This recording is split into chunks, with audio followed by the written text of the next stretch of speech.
Hello, my fellow brothers and sisters. Today, I come to you with a message of freedom, a sermon of freedom. And I'm here to tell you, if you don't already know, that you are free. You are a free being, 150% free, right here, right now. You're free. Even if you don't feel like it, right? Because you might say, hey man, I still got to go to work. I still get hungry. I still get tired. What do you mean I'm free? I don't feel free. Well, not really physically free. True freedom, true liberation is of the mind, man. It's up here. It's an essence. It's a spirit. It's a wavelength. It's a resonance in your being. So that whatever happens physically in your life, you got to go to work, you get hungry, you get tired, you get horny, you can handle that better and react better and respond better to your environment, in your bodily needs, in your bodily woes. That's freedom, man. It's a realization that we can all reach, that we all are. We're all essentially free. We just seem to get taken out of it. How? Why? Where does it come from? Is it deliberate? I'm not in any position to say. All I know is that we do seem to get taken out of our sense of freedom. But the access to it is right here, right now, just like this. It's a realization to know that you are free. Always. Always and forever. You always were, you always will be free. So, on that note, I'm going to start this one off with a passage from the great Bhagavad Gita. This is one of my favorite passages. It's called The Two Paths, chapter 16. Krishna says, "Be fearless and pure. Never waver in your determination or your dedication to the spiritual life. Give freely. Be self-controlled, sincere, truthful, loving, and full of desire to serve. Realize the truth of the scriptures. Learn to be detached and take joy in renunciation. Do not get angry or harm any living creature, but be compassionate and gentle. Show goodwill to all. Cultivate vigor, patience, will, purity. Avoid malice and pride. Then, Arjuna, that's you, it's us, you will achieve your divine destiny." Other qualities, Arjuna, make a person more human or inhuman. Hypocrisy, arrogance, conceit, anger, cruelty, ignorance, that's inhuman. The divine qualities lead to freedom. The demonic to bondage. But do not grieve, Arjuna. You were born with divine attributes. Like I said, we were all born with these innate, divine, liberated attributes. We're all born free. All of us are born free. Some people have divine tendencies, others demonic. I have described the divine at length, Arjuna. Now listen to while I describe the demonic. This is the no-nos. The no-nos of life. If you don't want to be free. The demonic do things they should avoid and avoid the things they should do. They have no sense of uprightness, purity, or truth. Quote, "There is no God," they say, "no truth, no spiritual law, no moral order. The basis of life is sex. What else can it be?" Holding such distorted views, possessing scant discrimination, they become enemies of the world, causing suffering and destruction. Hypocritical, proud, and arrogant, living in delusion and clinging to deluded ideas, insatiable in their desires, they pursue their unclean ends. Although burdened with fears that end only with death, they still maintain with complete assurance, quote, "Gratification of lust is the highest that life can offer." Isn't that the paradigm that most of us live on? Just trying to get laid on the weekend, right? Or weekday, right? At the end of the day, it seems like that's most of our goals, right? The popular narrative and paradigm of life is to just satisfy our sensual pleasure of sex. But there's way more to life, man. Bound on all sides by scheming and anxiety, driven by anger and greed, they amass by any means they can a hoard of money for the satisfaction of their cravings. Quote, "I got this today. Tomorrow I shall get that. This wealth is mine. and that will be mine too. I have destroyed my enemies, I shall destroy others too. Am I not like God? I enjoy what I want, I am successful, I am powerful, I am happy, I am rich and well born. Who is equal to me? I will perform sacrifices and give gifts and rejoice in my own generosity. This is how they go on, deluded by ignorance, bound by their greed and entangled in a web of delusion, whirled about by a fragmented mind, they fall into a dark hell. Self-important, obstinate, swept away by the pride of wealth, they ostentatiously perform sacrifices without any regard for their purpose. Egotistical, violent, arrogant, lustful, angry, envious of everyone, they abuse my presence within their own bodies and in the bodies of others. It's powerful stuff. Life after life, I cast those who are malicious, hateful, cruel, and degraded into the wombs of those with similar demonic natures. That's heavy. Heavy stuff, man. Birth after birth, they find themselves with demonic tendencies, degraded in this way, Arjuna. They fail to reach me and fall lower still. And when he says me, that is the essence of God, of freedom, of Brahman, of Krishna. There are three gates to this self-destructive hell. The three gates, the three things that will lead you to hell. Lust, anger, and greed. Renounce these three. I'm going to say that again. Lust, anger, and greed. It's pretty simple, right? Makes sense.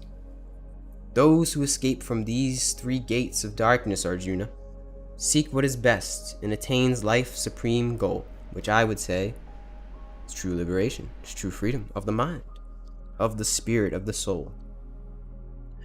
Others disregard the teachings of the scriptures. Driven by selfish desire, they miss the goal of life, miss even happiness and success. I would say that is the goal of life, if there is a goal of life. Therefore, let the scriptures be your guide in what to do and what not to do.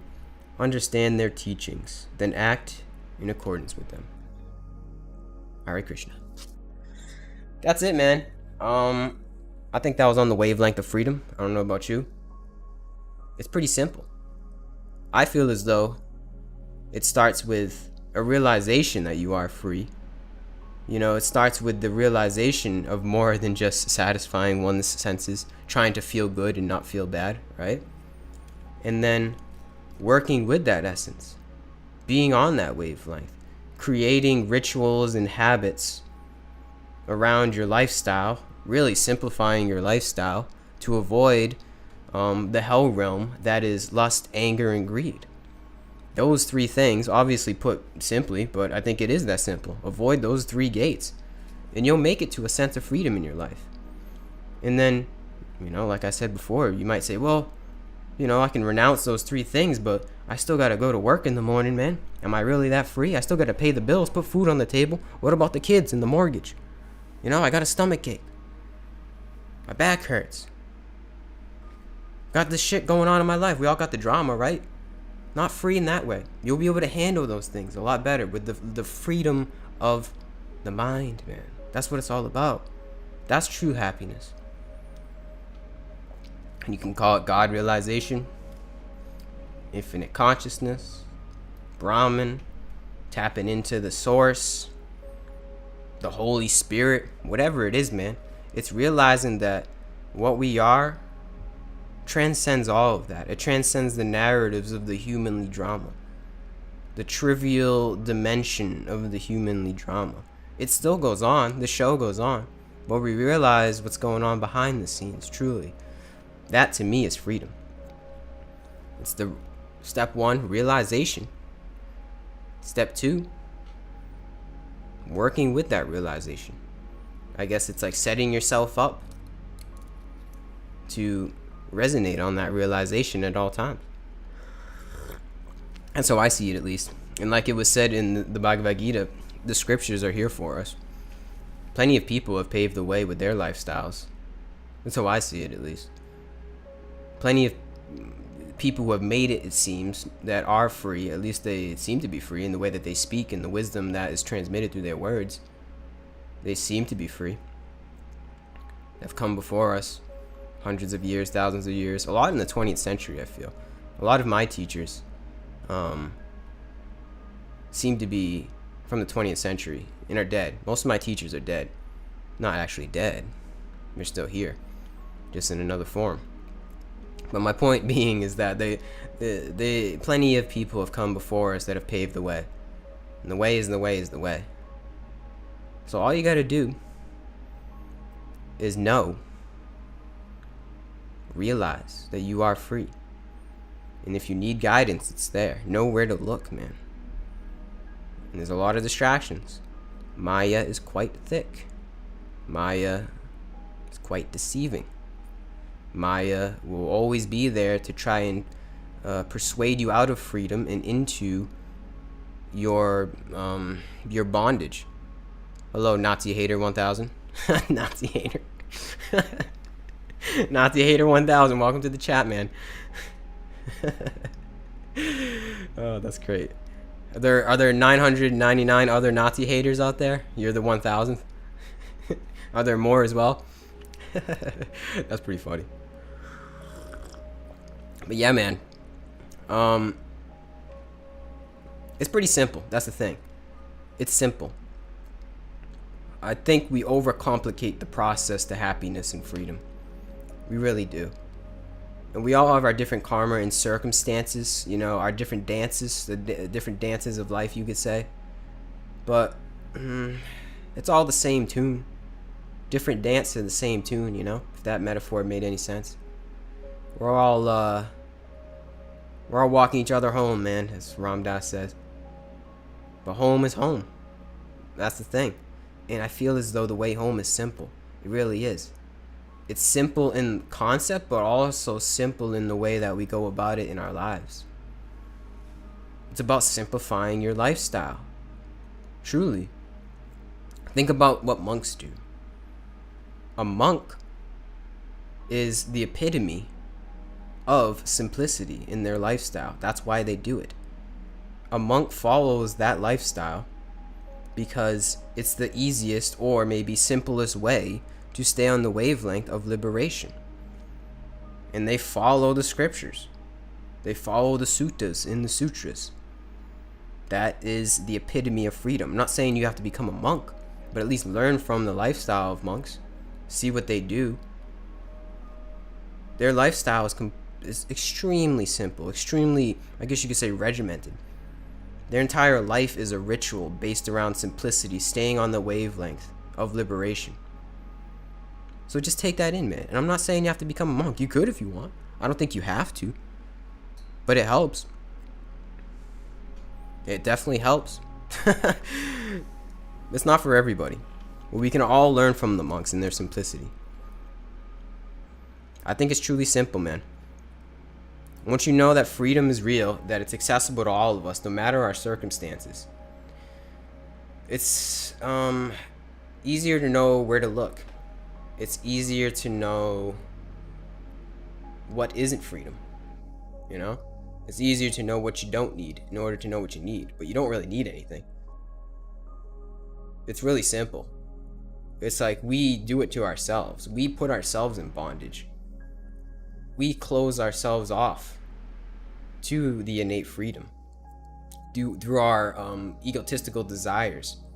And in that, we take ourselves away from God. And that is essentially us listening to the senses of the body a little bit too much, you know, too lustful, too greedful, too much of a essence of self-importance in one's life. Not saying that people aren't important, but sometimes we think we're a little arrogant in our lifestyle, right? More. Look at me. More. No, it's not about that, man. You can chase that. We have the freedom to do so, but that's not the wavelength of freedom, man. It comes with the realization. I'm gonna say it again. I've said it before. I'm gonna say it again. It comes with the realization that you are part of a greater essence, the source. You are in unlimited being, truly at your essence. And then surrendering to that essence. And in that surrender is a great simplification. It just comes along the way. Because if you don't simplify your life, shit gets complicated, you know, and hard to resonate on that. If you're just trying to get laid all the time, You're just trying to eat. You're just trying to feel good, not feel bad, like I said before. That's it. If you're at whim to your body and everything that comes along with it, you're taking yourself out of the resonance, of the transmission, man. I don't know. I hope I'm making sense here. I'm just thinking out loud. I have been through all of that just to get here, only to realize I've been here all along. And I went through everything just to see that I am here. This quote reminds me of the things you talk about. Exactly, man. Well, man. I feel as though we kind of have to go through it, right? We kind of have to go through the path, you could say, the different modalities, the different things to figure out the just general self-inquiry, right? Whatever modality and practice it involves, just general, like, what the hell, what's going on? To realize that we didn't have to go through any of that at all. This is it. Like, this is freedom right here and now. Like, what was I yearning for this whole time? But it's like weird, we have to go through that. It seems like we have to go through that, at least in my life, first, to realize that we never had to go through that. There's a weird irony and joke in there, you know? I realize it now, for sure.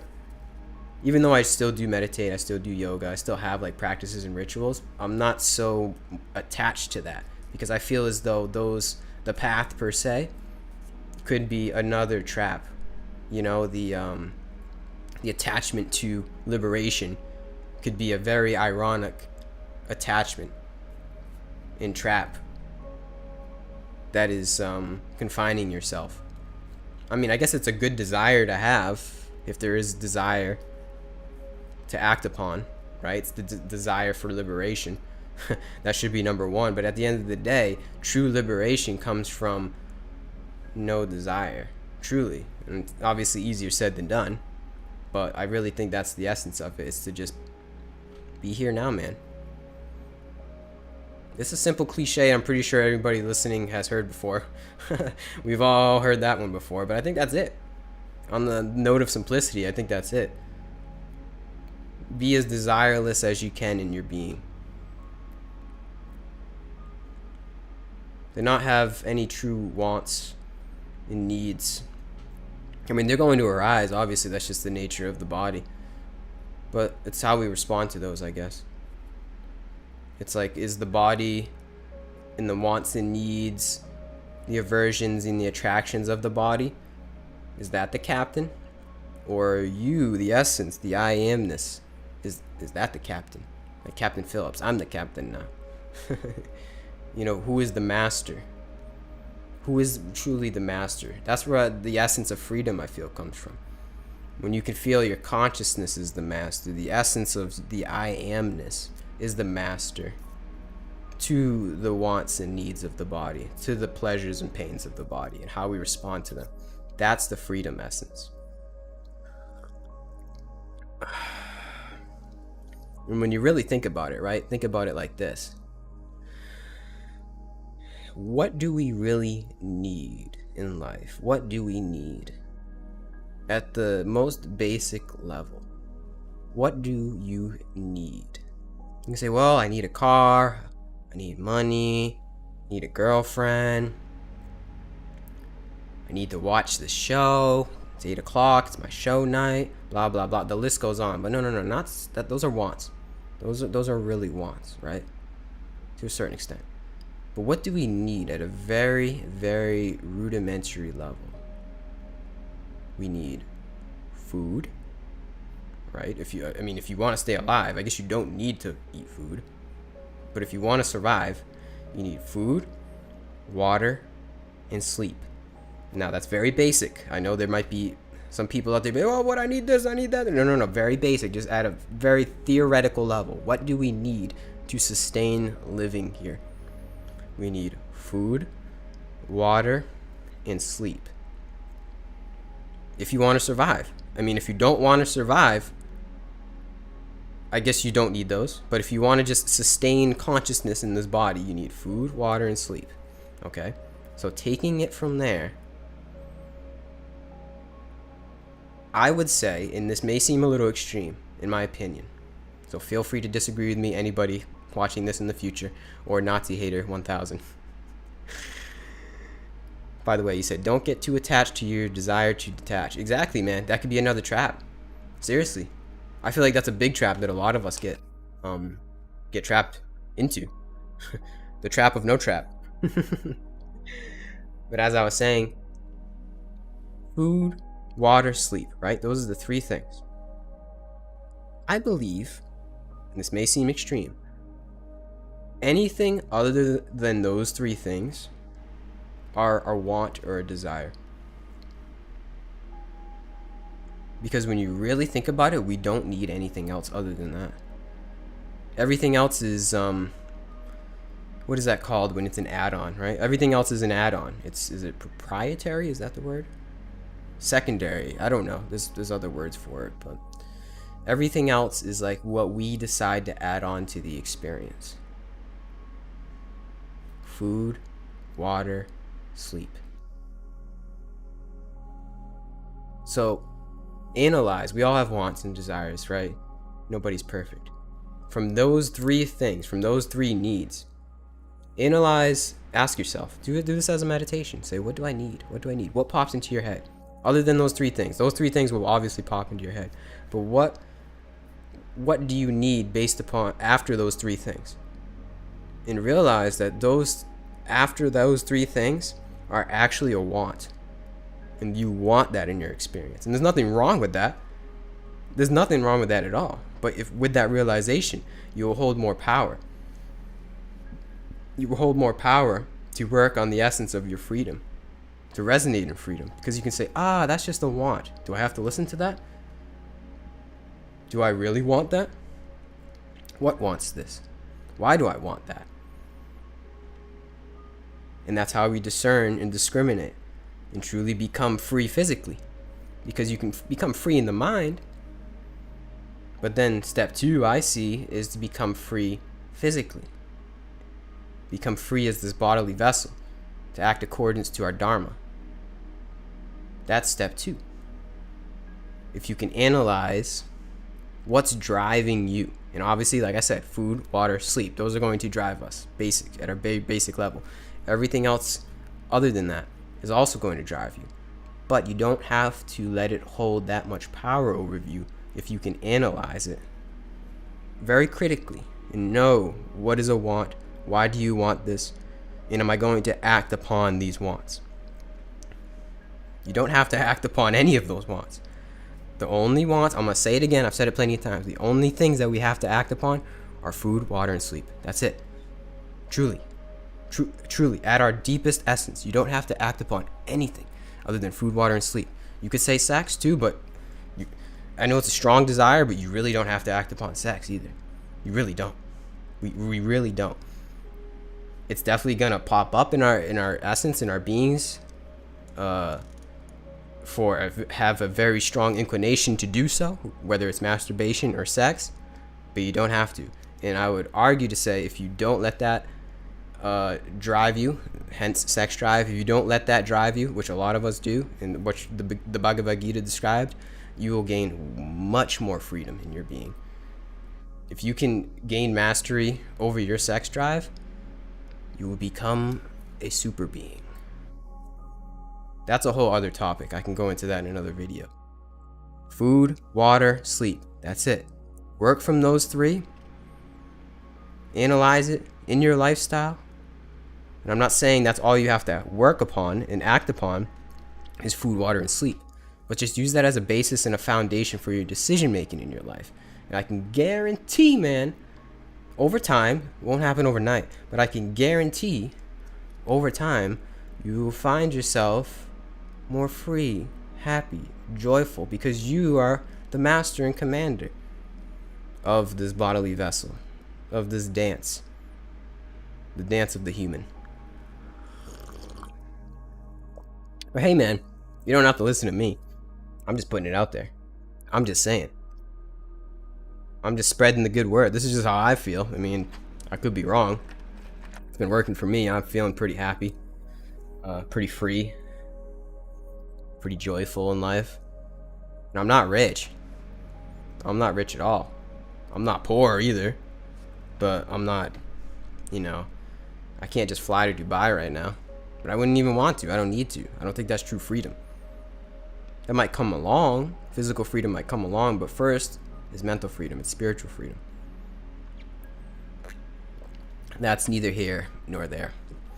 What's the topic of the day? The topic of the day, Zon. I don't know if that's how you say your name. Zon? Zon. It's freedom, man.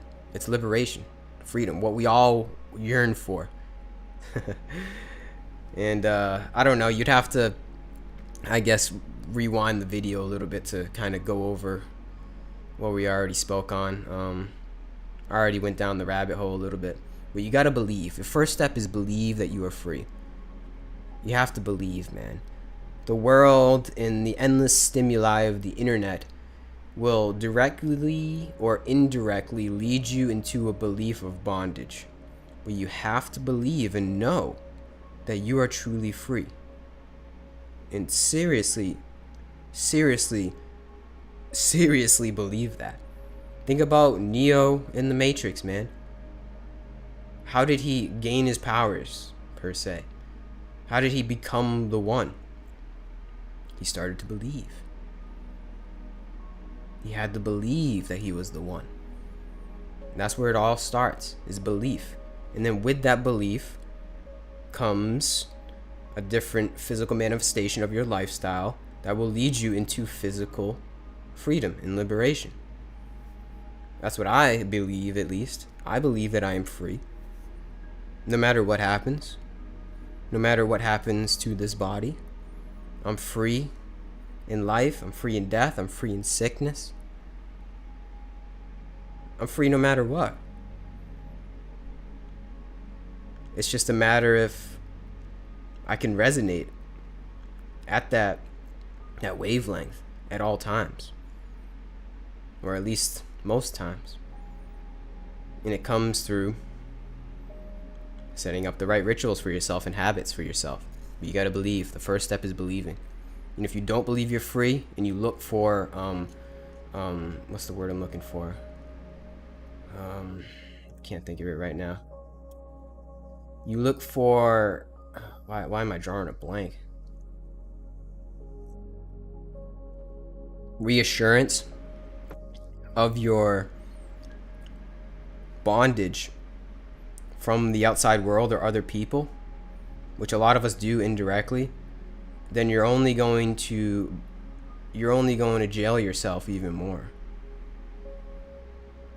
Because we either, I feel as though, believe we're free or not. Like you either are on the wavelength of freedom or not. You don't have a choice. Like, do you really believe that you are the master and commander here? Or is somebody else at the whim? You know, somebody else at the helm, I think I meant to say. And you don't have a choice, man. I think that's the thing. It may be the harsh truth, but you don't have a choice. You have to realize that you are free, or else you're going to play somebody else's game. You can do that if you want, but nobody's going to save you. You are going to save you. Unfortunately, or maybe fortunately, depends how you look at it, we don't have a choice. You have to believe you're free. And you don't have to believe me. What do you practice, Gary? Where do you get your ideas? I don't know, man. A lot of yoga. Regular meditation. Cold showers. I've done psychedelics. I read a lot of scripture. I actually read the Bhagavad Gita earlier in the video. It's hard to say, man. I'm a hodgepodge of different practices and modalities. But a lot of meditation. I guess if you really want to keep it basic, I make sure to meditate every day. I believe that's quite important. A lot of people may say it's not important. I'd have to disagree. I think meditation is one of the most important things that anybody can do. Even if it's just like 10-15 minutes a day. Not even, maybe 5. I believe that's extremely important for one's self-realization. Other than that, though, a lot of yoga, a lot of asana, you know. Some people do say that celibacy, aka semen retention, causes semen reabsorption and helps the brain and the spine. I think Nish said some things about it. Oh, 100%. If you don't believe it, then just try it yourself. I don't know about the actual physiological semen being absorbed into your body. I have no idea if that's true or not. I'd like to see some science. I don't know how you could conduct the experiment, but you can conduct the experiment on yourself. Just try it. Just don't whack off. Don't have sex as much. Like, sex is a lot better, I would say, than than masturbation. If you're going to ejaculate, have sex with somebody that you love. But ideally, yes, I would say just retain your seed as much as you can, and you'll feel the power, man. It's pretty simple. Definitely not easy. I think I said this before. It's one of the strongest desires, if not the strongest desire that we have in our body, in our being, especially as a man. I can't speak as a woman, but as a man, it's extremely strong. But it's up to you to transmutate that energy into creation in whatever way that you create. Write a book, bake cakes, paint pictures. Maybe you're a carpenter. Whatever it is, you transmutate that creative energy of life. You're creating life. It's the ability to create consciousness, to continue the thread of consciousness that's within us. You use that and transmutate that into your dharma. Try it out. That's all I can say, is try it out for yourself. The proof is in the pudding. The proof is 100% in the pudding. I don't know about, like I said, the physiological differences. Some people say it's the Brahmacharya way is the only way, like celibacy is the only way. I believe that, but I believe in everything in moderation. Try it out. They say your Bindu, what is it called? The Bindu energy gets transferred into the Ojas, something like that. I don't know. I don't know the science. I'm not too particular on the yogic elements of it, but just try it out yourself. That's all I can say. But what if choosing freedom costs you the current life you live? Would you choose freedom in homelessness until death, or stable financial life but no freedom? I don't think... I believe if you choose freedom, and I'm talking about freedom of a mindset, you don't have to give up your current life that you live. You don't have to become homeless. You don't have to go live in the woods like the Buddha did. Like, think about the Buddha. He said that. He said, he was a prince. He said, all right, there's got to be more to life. I'm giving all this up. I'm going to live in the woods. See you later. He had a son. He had a wife. He had an inheritance of a kingdom. He went to go live in the woods, right? And then he realized, like, oh, this ain't it. This ain't it. There's a middle way. And he came back. He came back into the kingdom. Because he realized you don't have to give it all up. He did in his... I think we mentioned this. He had to go through it to realize that he didn't have to go through it. I think there's a very poignant lesson in there. The middle way, man. That's the middle way. You don't have to give up your life. There's certain things that you would want to give up, definitely. But you don't have to, like, drop everything, shave your head, and put on the robes. Some people do.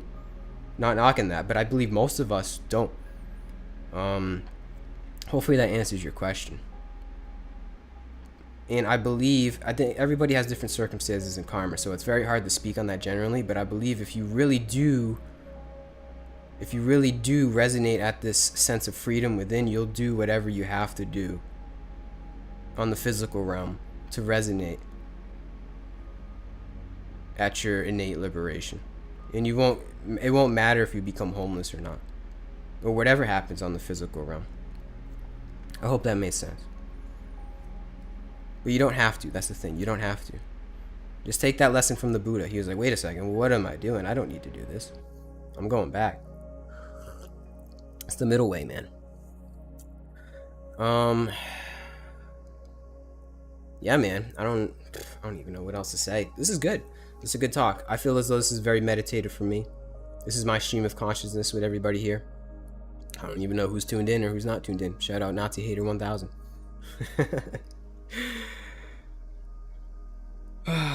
The beautiful thing is that it's available for all of us. I truly believe that. And what a world it would be, huh? It would look totally different. We all realize that we are truly free. And not free as in, like, do what thou wilt, as in, like, you can free to sin. We are free to sin. That's the thing. But like freedom, how do I put this? Freedom, knowing that you're connected to a greater essence, like freedom. That's the thing. All right, so let me go back. I'm stumbling in my words here.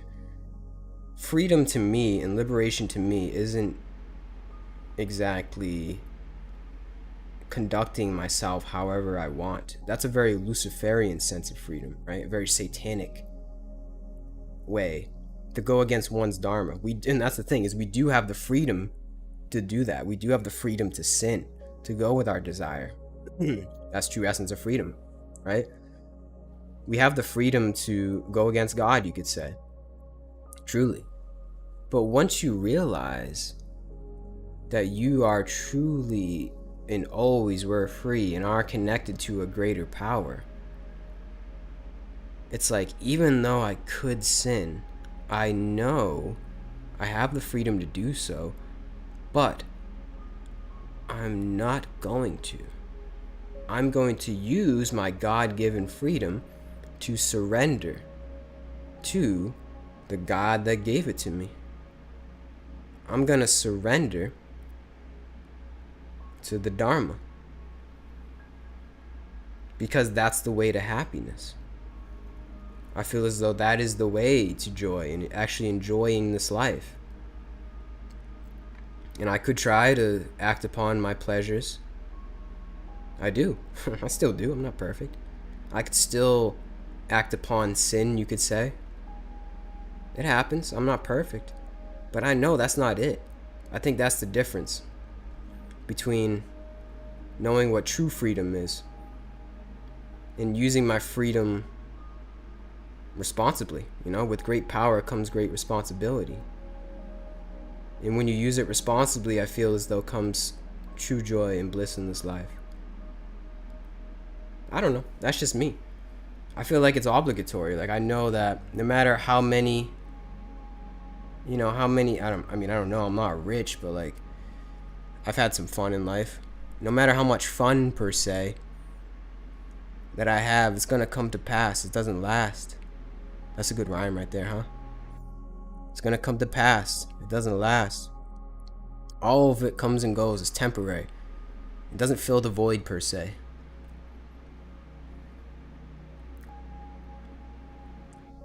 So I guess the only way to truly fill the void, I guess you could say, is in surrender. That's the irony. It's that with this grand realization that we are always truly free, always and forever.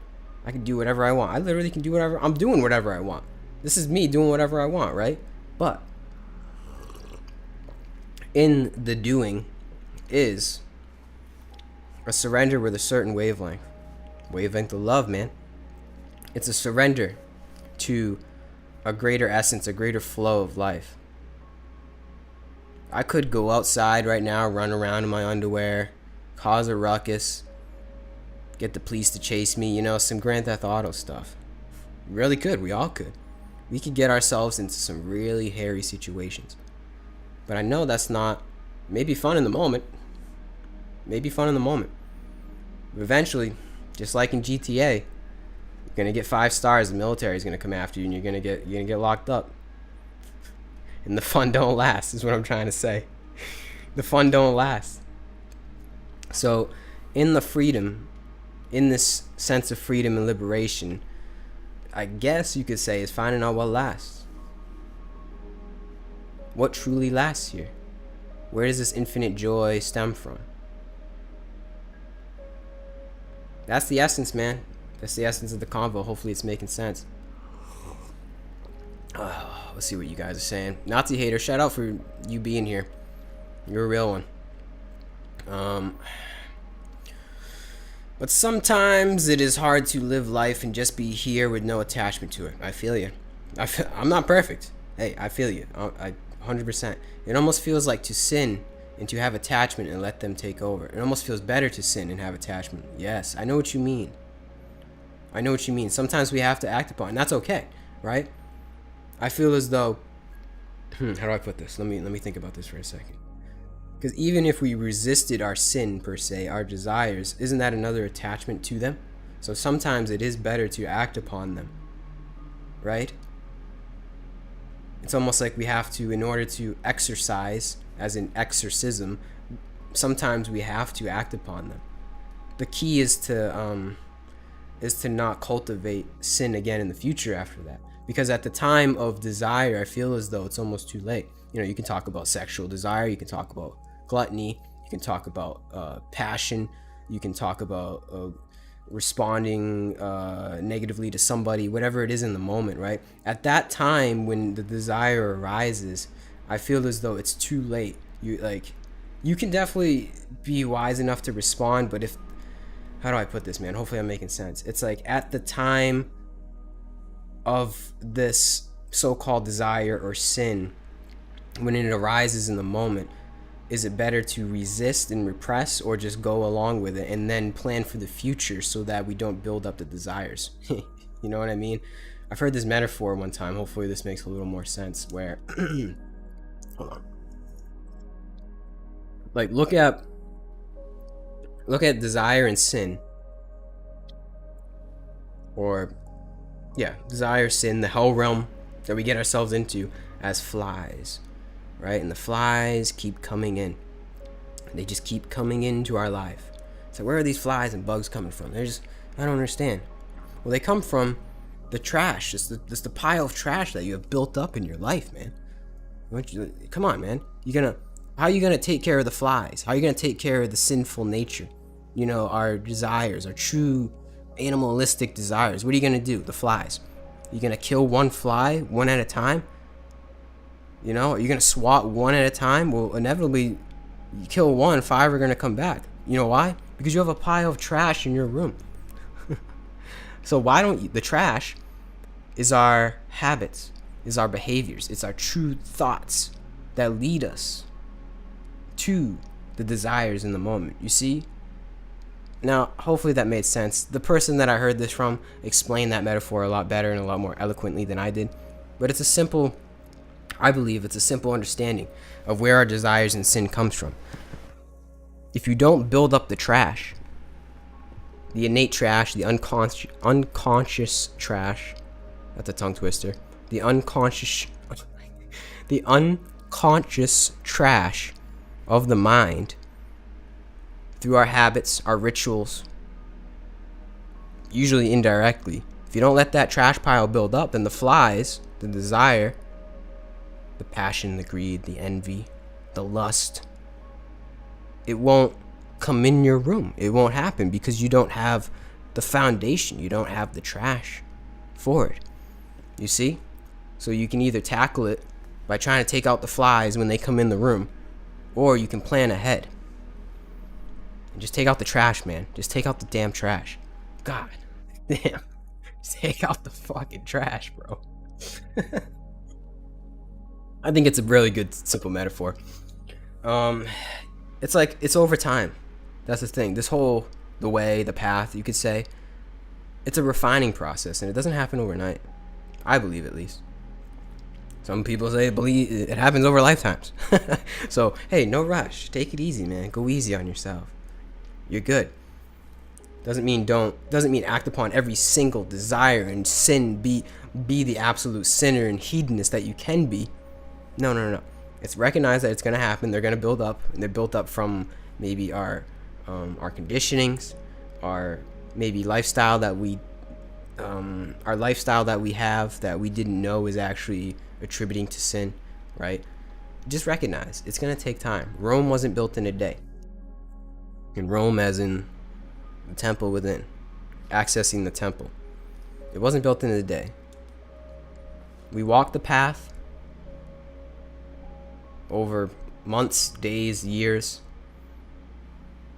centuries, lifetimes, who knows? But it doesn't just happen like this.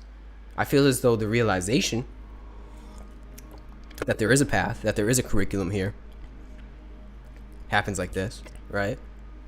But it's up to you once you get the message to resonate on that message, to stay on that wavelength through our rituals, through our habits, through our lifestyle. so that you don't build up the trash pile.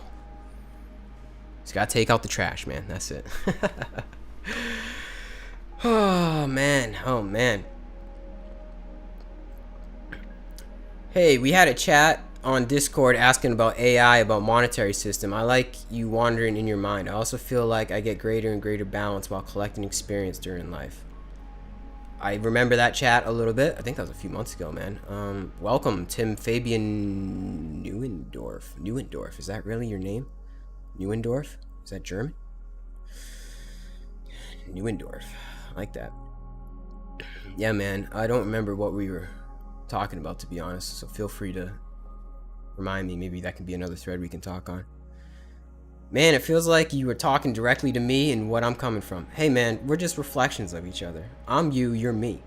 It's truly deep down at our deepest essence. Somehow, some way, you know, I am Nazi Hater 1000, and you are Gary Lee, and we're just mirrors to each other somehow, some way. Just because I got the camera and the microphone and you're on the other side of it doesn't mean you're not me. I mean, on one level, yeah, you're not me, but really at our deepest level, we're just reflections of each other. That's the truth. That's the truth. The powerful truth. Everybody is a reflection of everybody. And that's where it gets trippy, when you realize that, man. It's not trippy. That's actually kind of cool. I mean, it's trippy and cool at the same time. We're all reflections of one another. All walking each other home in one way or the other. One piece of trash at a time. A friend once also told me a story of a person doing good community work and putting trash in a bag, but the bag has a hole in it, and every piece of trash he picks up, I'm guessing goes through the bag. Is that what you were saying? Falls out and doesn't realize it, so trash is now everywhere. That's a good one too. That's a good addition to the metaphor. I like that. Yeah, you have to be cognizant. You have to be cognizant in, I guess, how do I put this in terms of the metaphor? Yeah, just make sure you got a good bag. I don't know how that relates to life. Just make sure you're doing the right rituals, I guess. Because, yeah, I guess you could say you think you're doing the right thing and you're picking up the trash, but you never know. You know, some things may slip through. It's okay. You can always just patch the hole, get another bag, keep going. But I agree. I think that adds something to the metaphor. You can try, but sometimes it leaks through. That's okay, though. That's what the path is about. It's about refinement. Every day. Growing a little bit more and more. It's not growing the bank account. It's not about growing the followers. Those might come along. But it's about growing toward our true essence, which is everything and everyone, which I think we were just talking about. Growing toward in that knowing. Growing toward the knowing. There's another good rhyme for you. Growing toward the knowing and the realization of that and resonating on that, which is essentially just becoming love. I know it sounds cliche and hippie, but that's what we're doing. We're refining our beings to become essentially angelic creatures. In the darkness, amidst the darkness, can we refine ourselves to become loving beings? It's like amidst, excuse me. Sorry. Amidst the struggle, the darkness, and the suffering in our life, it's like, how can we love our way through it? That's how I see the path. That's how at least it looks, I would say, from an outside point of view. That you seem to be becoming a more loving being in your life. That's how I see others, at least. Like when I look at saints and I read the quotes of saints and the lives of people that are truly God realized, and they live on that every day. High beings. I see them as just embodiments of love. I don't know. Maybe I'm crazy. But I feel as though even, you know, you can have Neem Karoli Baba, the Buddha, Jesus, Rumi. The list goes on. And they all have their own way, their own flavor to it, their own dance of Dharma. But really, at the end of the day, their character is just portraying love to the world. They're just spreading love. the resonance of love. And like I said, we're all our own Buddha. We all have our own way to go about it and dance the dance. But it's the same tune, man. It's the same song. It's the Bhagavad Gita. It's the song of the divine. We're all dancing to the different dances to the same song. It's the song of love, man. That's it. It's that simple. And once you see it, you can't unsee it, man. Sadly, you can only see your light in the darkness. Yeah, exactly, man. That's very true. And I feel like that's what the darkness is for, is to show us what we're not. You know, the darkness is almost like it's a holder for the light. I mean, just think about it at a physical level, in terms of physics. If there wasn't darkness to hold the light, would there be light? I don't know, maybe. I guess you could argue, yeah, but from the way that I understand it, and the duality and the yin and yang of our universe, we need the darkness to have the light, it seems.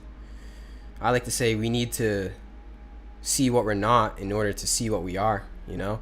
You kind of have to be like, nope, not that, not that, not that, not me, nope, that's not me, nope, nope, nope, nope, nope, nope, nope, nope, nope, nope, nope, yes. Because, and I know yes, because all of those no's. And there's a lot of no's in our world. So, nope, not that, not, nope, nope, that's not me, nope, nope, nope, no thank you, sir. Be polite about it, no thank you, nope, no, yes. Yes. And that yes is to, I don't know, love. Hope that made sense. Like, I use the darkness in the tumultuous world that we live in as a reminder that I'm on the right path. Because you could easily succumb to the darkness and the illusions of Maya, right? We could easily get sucked into that and be like, oh, this world sucks. But I like to use it as trajectory to truth. I like to say, oh, that's not how to be. That's not how it is, man. I turn on Fox News, CNN, whatever. I'm like, oh, that ain't it. That ain't it. That ain't me. I use it, transmutate that energy into a reassurance of me, of my essence. I say, nope, nope, nope, no. Remember, no thank you, sir. I know who I am. I know what I am. So yeah, you can only see your light in the darkness. I feel as though that's a skill to be refined, though, as well. To not get sucked into the darkness, not succumb to the darkness. Because it's very tempting, just like in Star Wars, right?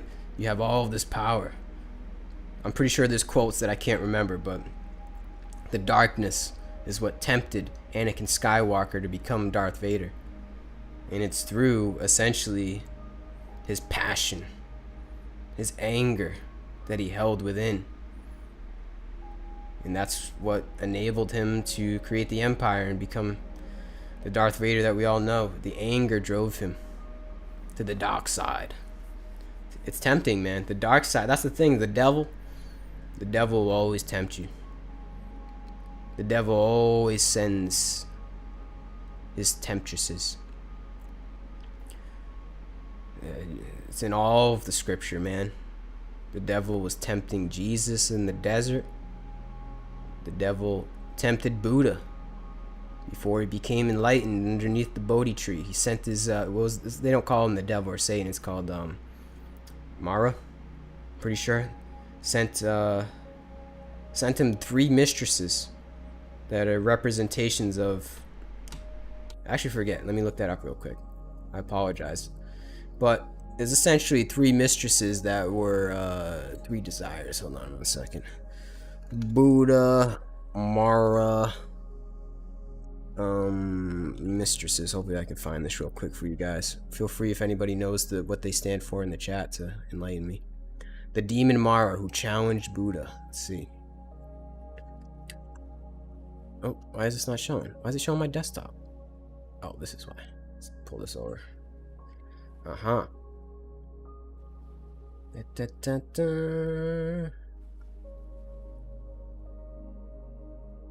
As the about-to-be Buddha, Siddhartha Gautama, sat in meditation, Mara brought his most beautiful daughters to seduce Siddhartha. Siddhartha, however, remained in meditation. Then Mara sent vast armies of monsters to attack him. Yet, Siddhartha sat still and untouched. That's you. You have to sit still and untouched to the darkness of the world. Mara claimed that the seat of enlightenment rightfully belonged to him, and not to the mortal Siddhartha. Mara's monstrous soldiers cried out, "Together, I am his witness." Mara challenged Siddhartha, "Who will speak for you?" Then Siddhartha reached out his right hand to touch the earth, and the earth itself spoke, "I bear you witness." I bear you. That's powerful stuff. I don't know how that translates from Pali to English, but that's strong. I bear you witness. I'd say I bear you. Think about that. I bear you witness. That's so powerful. I bear you witness. I don't know. That one hits. Mara disappeared, just witnessing the darkness. And as the morning star rose in the sky, Siddhartha Gautama realized enlightenment and became the Buddha. Now, obviously, that's a conceptualization. That's a story. Who are the mistresses, though? What do they stand for? This didn't answer the question. Let me see if I can find it here. I don't want to waste anybody's time. But here, come along on the ride with me. I think it was something along like greed, passion, desire. Oh, we're getting into it. I don't want to get into the mix. Just, does anybody know in the chat? Is anybody tuning in with me? The Buddha's encounters with Mara the Tempter. That's Mara, the Tempter, the Temptress. Well, I think it's actually supposedly a man. It's a tempter.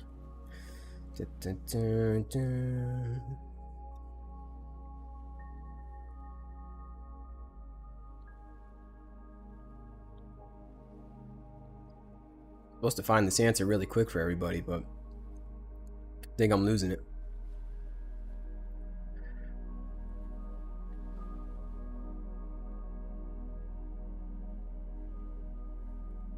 Mara, Messages 3 before enlightenment. Sorry to throw off the flow here. I'm just really curious.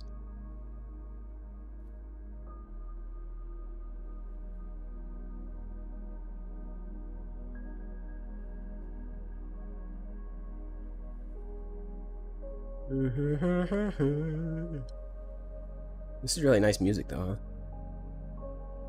This is just too much, man. I wanted a quick one. Should have used GPT.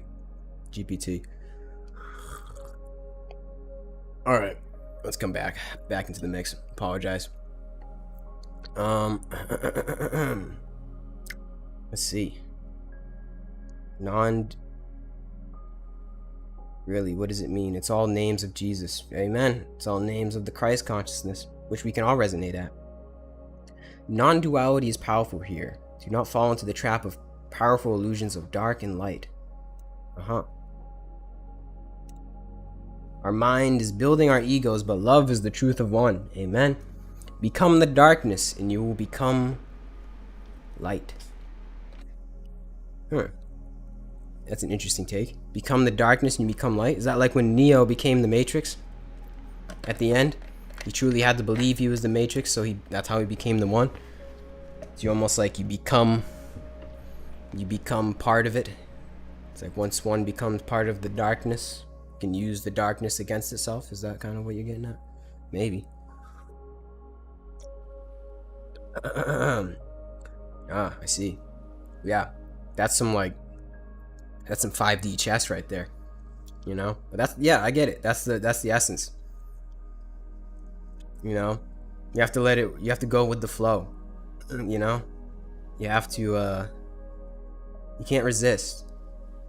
You can't resist the darkness and the many waves, emotions of the ocean of Maya.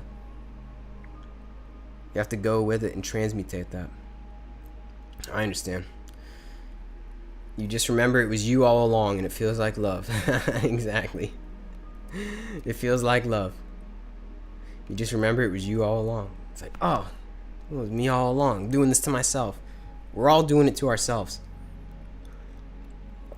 We're all imprisoning ourselves. We all have imprisoned ourselves, so that essentially we can free ourselves.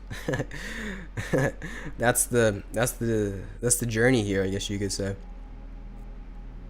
That's the show, right? It's like we put ourselves into this dream so that we could realize the magnificence that we are dreaming. The miracle of the dream state, the realization of that miracle. That's what it's all about. And the dream doesn't end, I don't think. The dream still seems to go on once you realize it is all a dream. But that's when it gets fun, man, you know? That's when it gets spicy.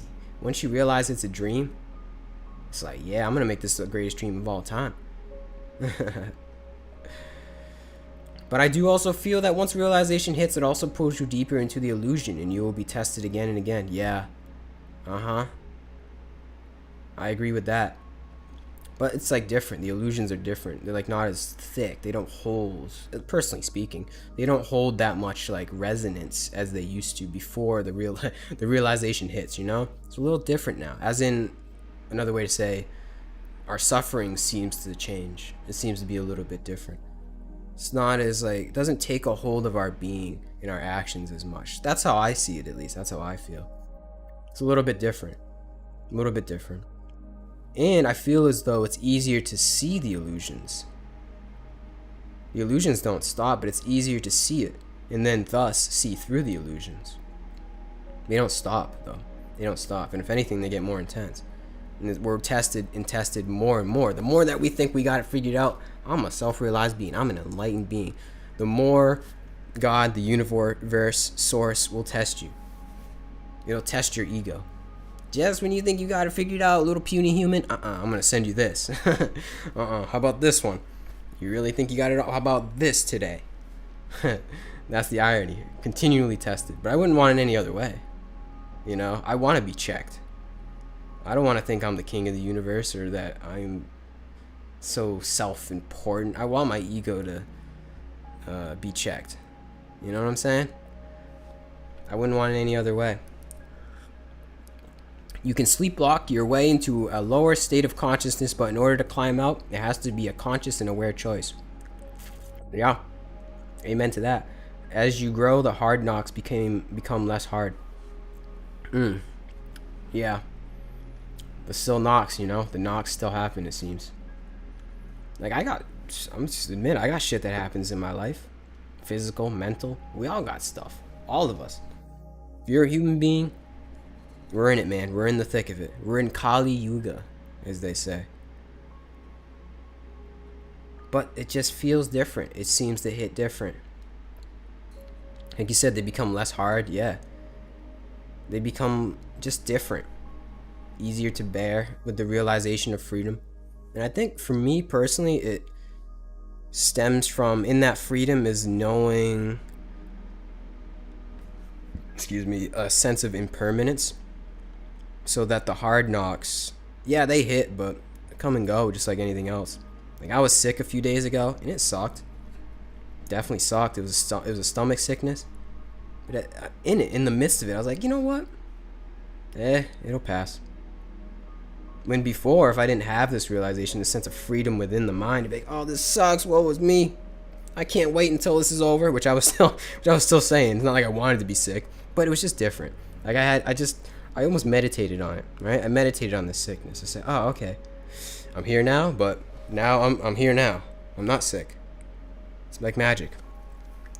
All is all is permanent. All is temporary. All is impermanent. And that's the truth. That's a very pivotal truth in realization to come to in one's being, I feel. And once you can realize that, there's a lot of freedom that comes with that. It may seem a little daunting, but what are you going to do? Avoid it? Avoid your impermanent nature? That's only going to create more bondage. Truly. So yeah, sickness, pain, it just feels different. I suffer from migraines occasionally. Sucks, right? I don't want to have to go through that. But I just sit with it. I use it as a meditation. I'm like, okay, I'm just going to sit with this pain that isn't of my accord, that I really wish I could get rid of right now, but there's nothing that I could do about it. But I know it's impermanent. So I'm going to sit with it. I'm just going to sit with the pain. And in that, meditating on pain, I would recommend that to anybody that isn't in pain. Obviously, I know it's easier said than done, but meditating on pain or sickness, any sense of unwellness, if you can reach a state of meditation and find that sense of freedom, that God consciousness within, whatever you want to call it, man, whatever that essence, the witness consciousness, if you can find that in the midst of your darkness, that's true power. That's something special. And like I said, it's easier said than done. It's better to meditate and curate that skill and refine that skill of meditation and finding that and resonating on that when you're not sick. But if you do it when you're not sick, and maybe even consciously, deliberately put yourself through shit so that you can handle the shit better, when you do go through that shit that isn't of your own accord, it's just easier to bear, to just rest in the impermanence of it all. That to me helps aid the suffering. But yeah, on the subject of deliberate suffering, I feel as though that's extremely important. I don't know. You don't have to. I just feel as though it helps. Yoga, cold showers, going for a run. That shit sucks, right? We don't want to actually do it. But there's something very strengthening to the character, to the spirit when you do that. Because like I said, and like the Buddha saw, we're going to get old, we're going to get sick, and we're going to die. Inevitably. But if you do put yourself through shit, through the so-called shit, through the feces of life, deliberate, it makes the what's the opposite of deliberate? I don't even know. The shit that isn't of our own accord just easier to bear. So I guess I would recommend that to everybody, you know. Cold showers, man. I can't recommend that enough. I take a cold shower every day. Try to do regular yoga. Try to run. I've been running lately just about every day. That shit sucks. That shit sucks. But you know what? It's like made me happier somehow. Like doing these things that are just they just suck. I don't know how else to say it. Doing this stuff that just isn't quite pleasurable, it just makes, I don't know, just it brings, maybe it's the endorphins that are released, certain endocannabinoids that are released, whatever it is, it just makes life easier, more go with the flow. Cold showers, nah, that ain't it. I have to disagree. I think that is it. I'm addicted to cold showers, man. Ever since I started doing them, I take it every day. And there actually is like a physiological difference that happens. It's not just like a mental thing, even though I think cold showers are just like a general lesson to you that you can handle it, right? That you can handle the shit in your life.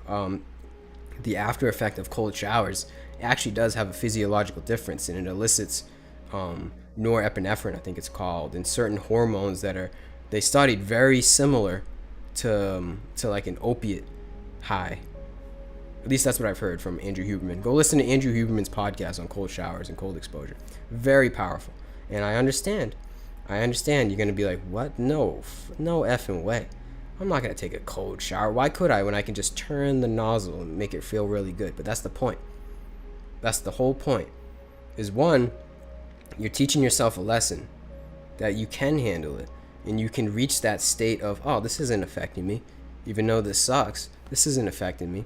And I have the power, the control to sit here and not let it affect me. This cold water, what? I'm gonna let cold water affect me? What am I, a bitch? Come on. It's just water. It's just cold water. That's the grand lesson. Is that you could turn it warmer if you want, but you don't. And then second to that is literally you do, like physically, there is something very beneficial physically to a cold shower that I would recommend to everybody try it. You gotta try it out, man. You gotta do it. And it's like I don't know. Maybe I'm a masochist, man, but I've been doing it every day. Every single day pretty much without fail. Every single day. Because it's just that good. It makes you feel that good. I mean, in the summer months, it's a little bit different. I started doing this probably around March. That's when you're really tested. If you live in the northern hemisphere, to try to take a cold shower in the wintertime, that's when the mind is really tested. But wherever you are, I mean, as long as you're deliberately putting yourself in the uncomfortable environment of a cold shower, I feel it's beneficial. Highly recommend. I know your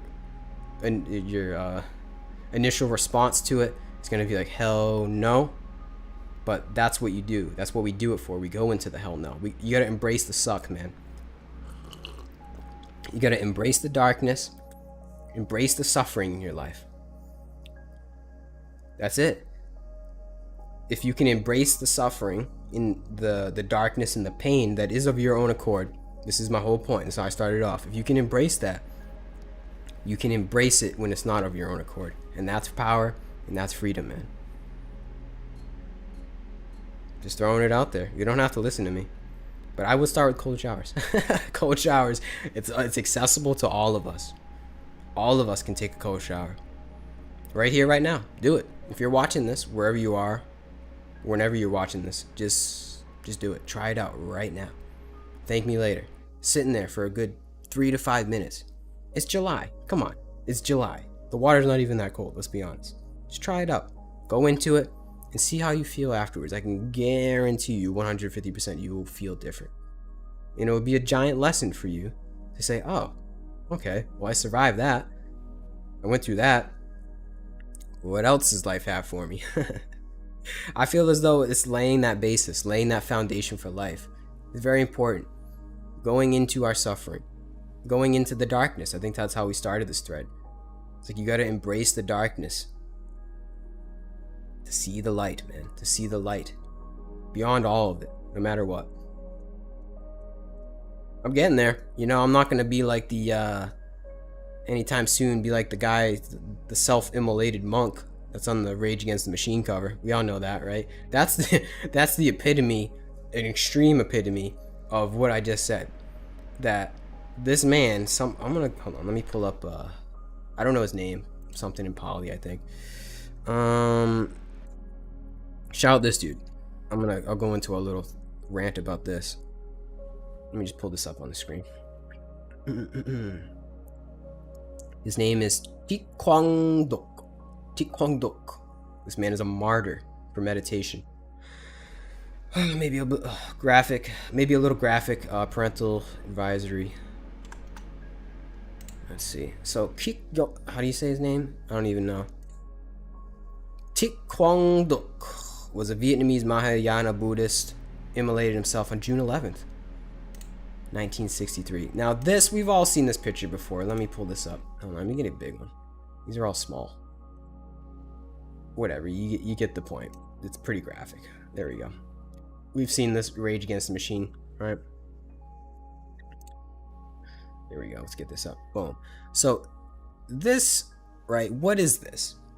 This man not only did this as a protest, I think it was against, I forget, it was some kind of political protest, right, that led him to do this. It was, let me see. It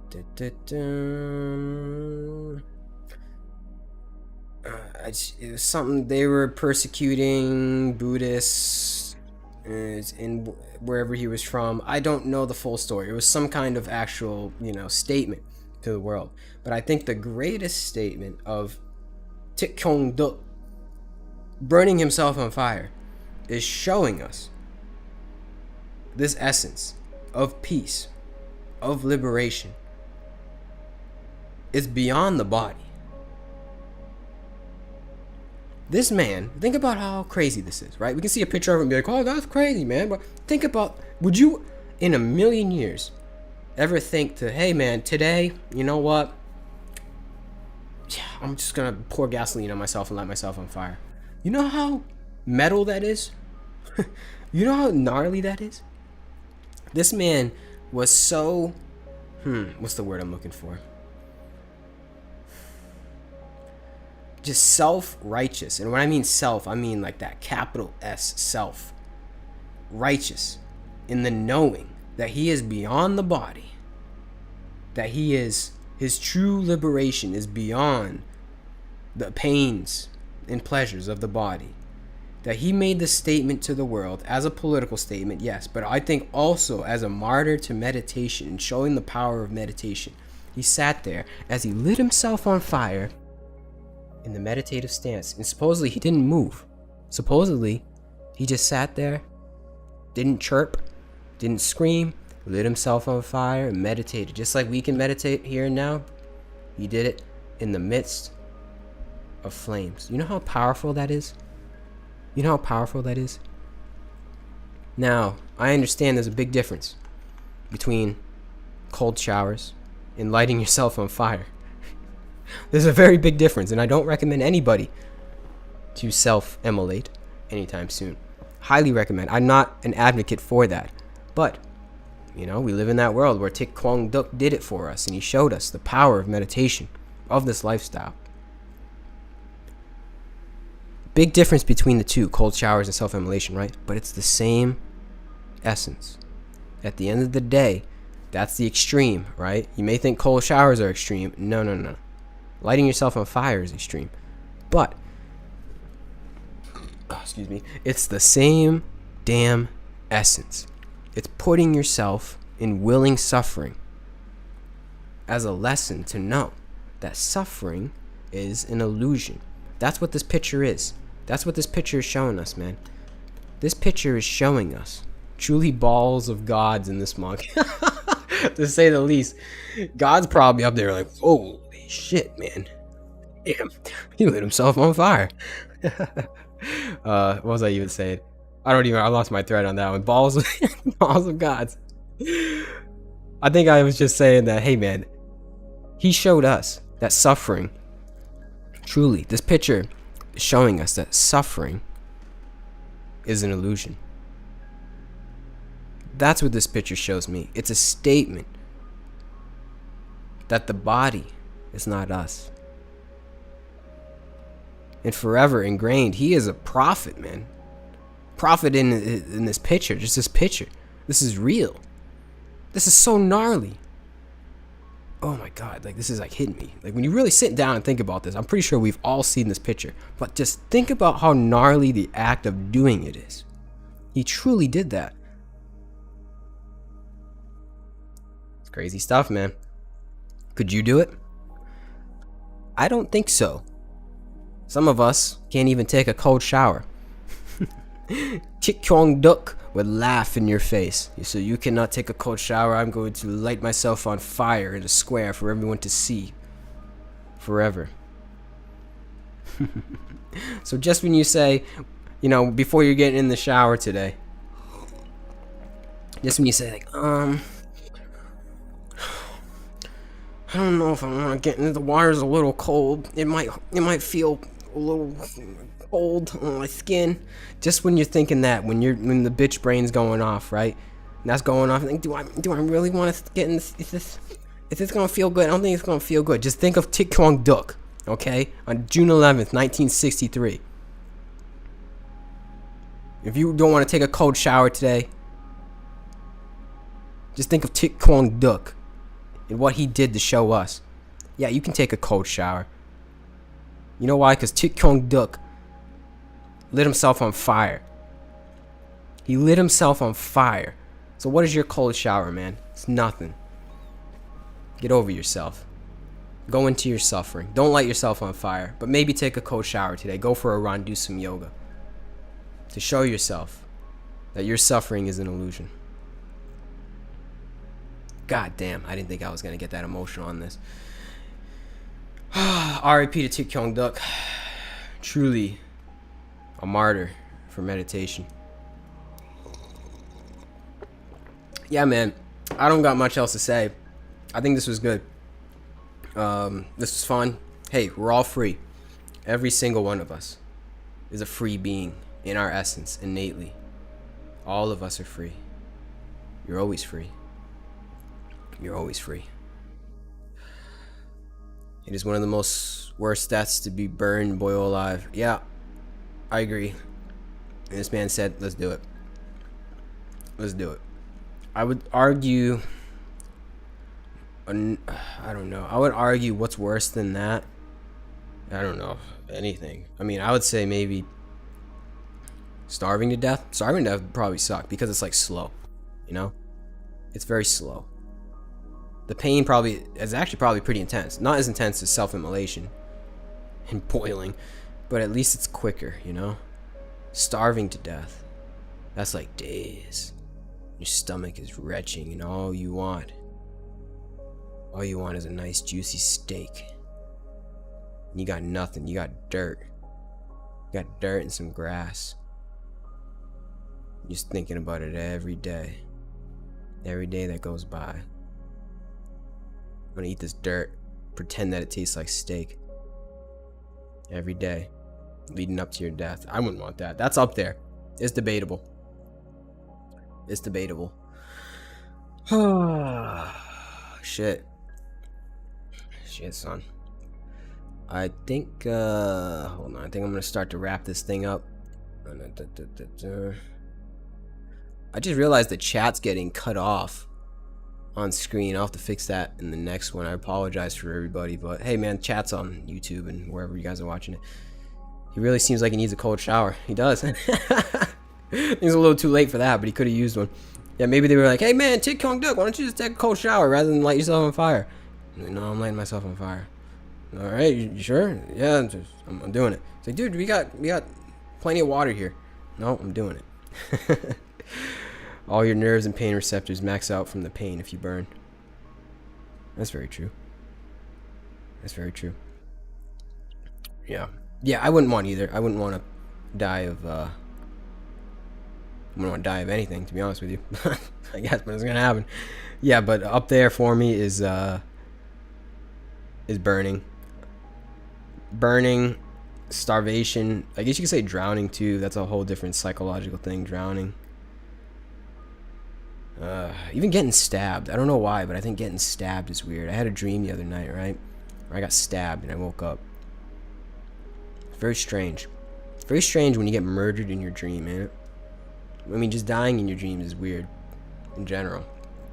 But when you get, like, murdered, it's very strange. It's almost personal. Yeah, I got stabbed. I was, like, somehow in prison, and this guy, like, came up and stabbed me. I was like, what the heck is this? I woke up and, like, whoa, what? Like, where are they? Why? Like, what is this? I'm getting some weird, like, feedback on my headphones. I don't know if that's coming through on stream or not, but I might just use that as a sign to wrap this thing up and stop talking about my dreams where I got stabbed. Yeah, I don't know where that's coming from. Other than that, guys, I think I talked about everything I needed to talk about today. You're a free being. We are all free beings. Go within, tap in, and find it out for yourself. I don't know what else to say. Nobody's gonna do it for you. I can't do it for you. I don't know. Nobody's gonna do it. Tick Kong Duck's not gonna do it for you. Buddha's not gonna do it for you. Jesus ain't gonna do it for you. Christians might say Jesus would do it for you, but no. You save yourself to save the world, man. You have to become your own Buddha. You have to become your own Christ. You become your own Tick Kong Duck. Just don't light yourself on fire. All right, guys.